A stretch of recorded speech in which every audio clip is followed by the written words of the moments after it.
When it comes to video games, nothing is more iconic than the sword. They represent strength and valor, the quintessential hero weapon.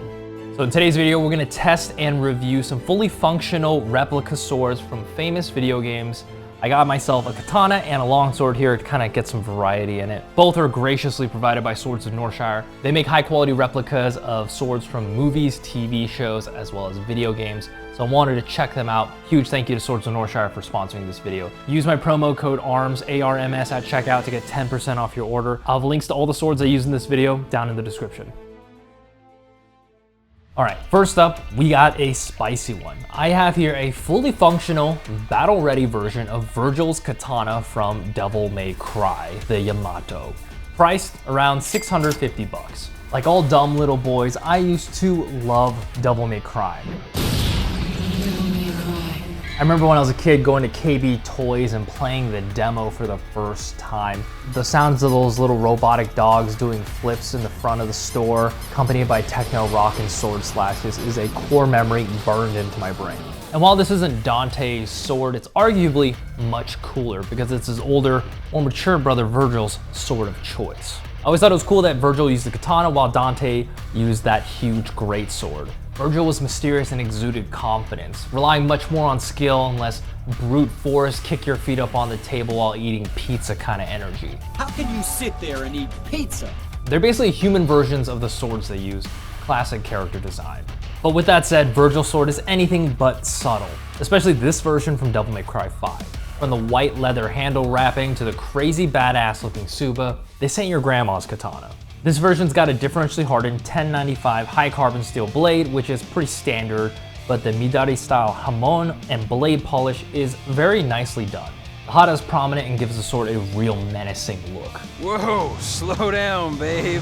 The iconic white leather Ito battle wrap is made of real leather and there's real black Samegawa underneath. They're using a unique style of wrapping the Ito where they kind of twist it twice to basically allow more of your finger to touch the Samegawa, which is cool. You don't really see that very often, but because it does the double twist, you can see the fraying on the side of the leather wrap and it's a bit unsightly to me. In terms of functionality, it's great. The diamonds are tight and because of the larger grooves, my fingers can get a real nice grip on the handle, but aesthetically, it looks a bit rushed and unrefined. I also don't like how I can see the panel line of the Samegawa in the handle. It's very obvious when you use leather handle wrapping. Higher end swords generally will carve a slot into the wooden handle to fit the Samegawa inside so it hides the seam, and I really wish they did that here. Other than the handle wrap, I don't really have any complaints. I think the Tsuba looks really badass. The casting and the painting is pretty solid on it. It definitely adds a lot of character to the sword. The saya is nice quality with metal end caps, and it comes with a pretty decent navy blue Sageo. It even came in a nice pine wood storage box, which isn't a huge selling point, but is definitely nice to have, especially if you're giving this as a gift. I've seen worse handles at this price point, and I have to give them credit because they are doing something different, and it is definitely unique looking. The real deciding factor is gonna be how it handles and how it cuts. All right, now on to the longsword of the video. We have a replica here of Glamdring from Lord of the Rings. Glamdring? Glamdring? Glamdring? It's probably pronounced like Glamdring. It's Glamdring. That's probably how they say it. You know what it is, it's Gandalf's sword from Lord of the Rings. Priced at around 600 bucks. And I know what you're thinking. You're like, hey, wait a minute. That's from a movie, that's not from a video game. And you'd be right, except you're actually wrong and you just outed yourself for not being a real ass gamer, because that means you've never played Return of the King on PS2, quite possibly the greatest movie tie-in game ever made. Shout outs to all the real ones who fuck with Two Towers and Return of the King on PS2. Return to your master, creatures of shadow. I gotta play that game again. We should play it sometime. It's co-op. It's 2-player? Yeah, it's co-op, it's great. Isn't it old as fuck? Isn't it old? Isn't that game old? Ew, gross. Old games. All right, go play Lego Fortnite then, I guess. Return of the King. We're like, I'm gonna go return this at the store. Said nobody ever who played that game. That game fucking rules. That kind of shit I gotta deal with at this table. I was like 11. I was playing Barbie Horse Adventures, okay? That's true. You were playing Barbie Horse Adventures. I was playing Return of the King, which is why I'm now here at this table with this sword in front of me. It all makes sense. Now this is more of a Glamdring inspired sword. It's got the shape and profile of the sword, but it is missing the iconic blue leather handle wrap and matching scabbard. Instead, it's got this wood grandpa's guitar style furnishings, which I actually dig. I think it gives it kind of a rustic, low fantasy look. It's definitely something I could see an old ass wizard using. And while I do wish this was an exact replica of Glamdring, I know it would shoot the price of this thing up like 300 bucks for all that leather work. Plus there's probably some legal copyright BS involved, which would increase the price even more. So I'm okay with this deconstructed look. This is like a wizard starting class sword, which I kind of dig. You can get this sword in either 1095 high carbon steel or 9260 spring steel. But since it's a long sword with such a thin double-edged blade, you really want to go with the spring steel version. Sure, 1095 is harder due to its higher carbon content, but the lack of flexibility in a blade this long can lead to having a really bad time. And the nice thing about these practice katanas, oh, that hurt. These blades are so long and so thin that they really need that flex. This spring steel version has a really nicely forged blade. Got some nice distal taper, which you love to see. I really dig the leaf-shaped blade. It's super unique and instantly recognizable. The point of percussion on this blade is right where you want it to be, right here on the leaf part of the blade where you want to be doing the cutting. I can already tell this thing's gonna cut like a hot knife through butter. It's got a nicely cast crossguard and pommel. There are plenty of imperfections, but I think that and the wood furnishings add to the whole rustic low fantasy look. Like you can tell this thing wasn't mass produced in some factory and it was made by hand, which is definitely a vibe. It even comes with this heavy duty wooden scabbard, which at this price point is unheard of. I've bought swords that were upwards of $800 that don't come with a scabbard. You know, it's not the nicest scabbard in the world, but it's got this sick tip nip that's at the bottom. Looks nice. I'm actually very impressed by the scabbard on this sword. Usually it's just like some shitty kind of thin leather that flops around when you don't have the sword inside of it and it sucks. Full transparency, when they first sent me the sword, the scabbard was cracked on both sides. They said it must have been damaged during shipping, but the edges of the scabbard were quite thin to the point where it was bound to crack either during shipping or use. So I let them know that there was a flaw in the design. They ended up building and shipping out a brand new scabbard and taking my advice. This newer version is not only made of higher quality wood, but is also wider than the original. They also assured me that if any of these arrive damaged, they will immediately replace them free of charge. Overall, it's a handsome looking sword. It's got an iconic fantasy design, it's got a nicely sharpened spring steel blade that isn't just a honking piece of metal, as well as a hardwood scabbard. Like most video game replicas, these are nice display pieces. But let's see how they perform. All right guys, we have two pretty cool swords to check out today, both from Swords of Northshire. I have one katana and I have one longsword. For the katana, I have Virgil's Yamato from Devil May Cry 6. It's a pretty pricey sword, but you get a lot of cool features with it.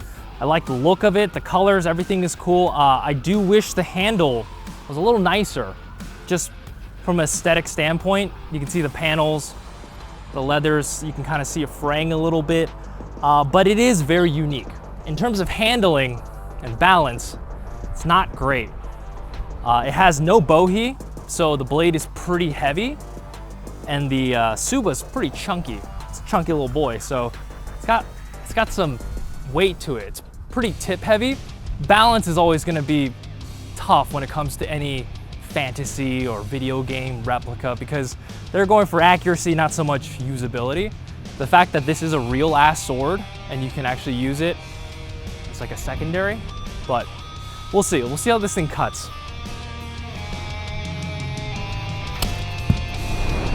Wow, big surprise, it cuts straight through.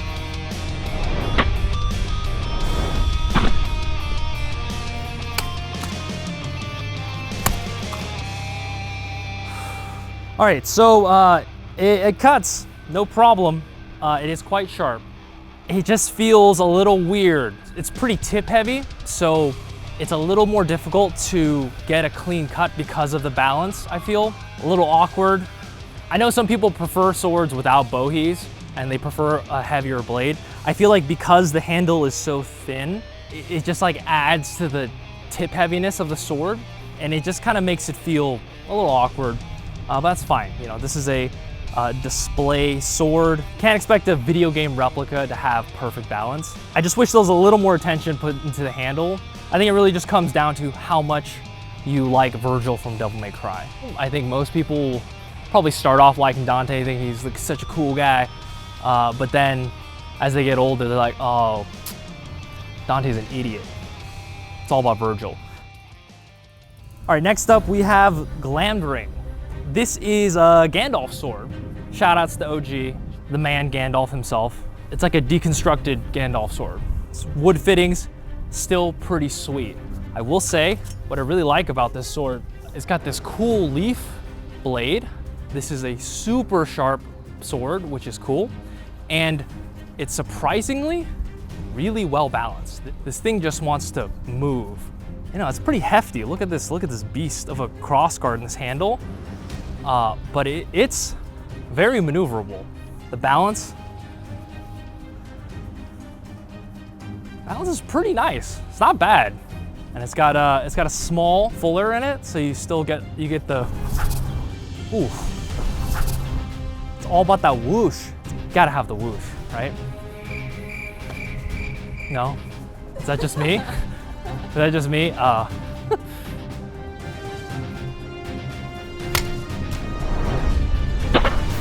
Ooh, okay.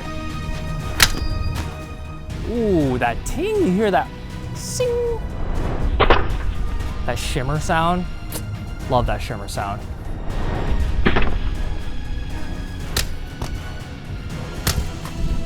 It cuts nicely, does a nice job of making it through the target. The only issue I'm finding is that the cuts are not super clean. Obviously, part of that is my edge alignment and how I'm doing the cuts.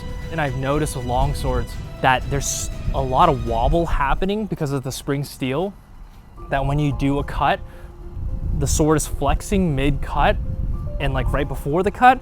So you kind of get this wavy pattern in the tatami mats, while with a katana, it's so rigid and the blade is so stiff that the cut is like perfectly clean. And that's just kind of what I'm used to seeing. Is it the best cutter in the world? Not really. But honestly, for the price and the fact that it is a kind of funky looking fantasy sword, it's pretty damn good. Way better balanced than swords I've bought for like 800 bucks that are fantasy or medieval style. They're usually shit, honestly. The balance on swords that are less than $1,000 are generally really bad when it comes to long swords. Nicely balanced. Pretty cool sword. I definitely like this more than the Yamato. I'll tell you that right now. It's Woodoo Gandalf sword, so it's pretty cool. If you're looking for a medieval sword, it's got a little stank on it. That's a little different. It's not just a normal ass longsword. Not bad, especially for the price, and it comes with a scabbard. Pretty cool. All right, so surprisingly, even though I'm a katana main, I actually prefer the Glamdring sword if I had to pick one. The Yamato's got a beautiful looking blade and I dig the fittings, but the leather handle wrap job and panel lines missed the mark, and overall balance of the sword feels a bit awkward and tip heavy. Also, I noticed after using the sword that the end cap for the saya popped off. It's really not a huge deal. You could easily glue this back on, but it is a little unfortunate that it just came off so easily. Overall, for the price, I'm gonna give the Yamato Katana 2 Let's Rock out of 5. It basically comes down to how much do you like Virgil from Devil May Cry. If you or someone you love idealizes him, then this would make a super badass gift, because even with its flaws, this is definitely the nicest version of Yamato I've seen. Now for Glamdring, I'm actually really impressed. It's a fantasy style longsword with a nice spring steel blade that is surprisingly well balanced, and it comes with a hardwood scabbard, all for 600 bucks. 90% of fantasy swords on the market feel awful in the hands. They're generally way too heavy and never sharp enough, to the point where you might as well just get a display prop for a lot cheaper, because you're not gonna wanna use it. But for this sword, I'd actually use it to cut for fun. And because it's properly balanced, you can actually use it for longsword training, which is pretty sweet.